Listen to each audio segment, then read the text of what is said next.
Ethan, it's a cruel game. It's a horrible game at times, and I appreciate emotions will be so raw right now, but if you can sum up how you're feeling after that. Disappointment, obviously.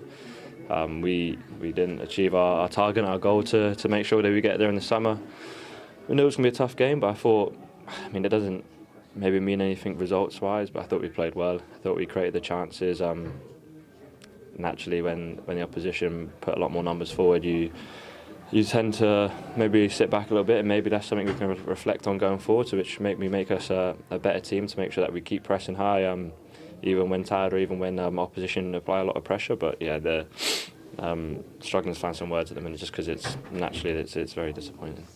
We had a moment of brilliance from Dan James, but it seemed as soon as Wales went ahead, that's when Bosnia got going, and it kind of turned into that chaotic transitional game that Craig Bellamy, he didn't want that, did he? How difficult was it to deal with that phase of the game? No, of course it's difficult.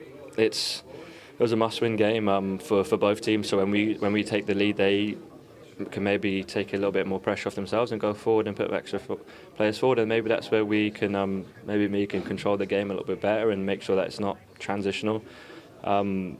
That's something to reflect on. Obviously, it's a brilliant strike from DJ. We know that he has so much quality, he can do that. We know we had the full confidence in everyone to do that, and just tonight we didn't have enough of those moments to get another couple of goals.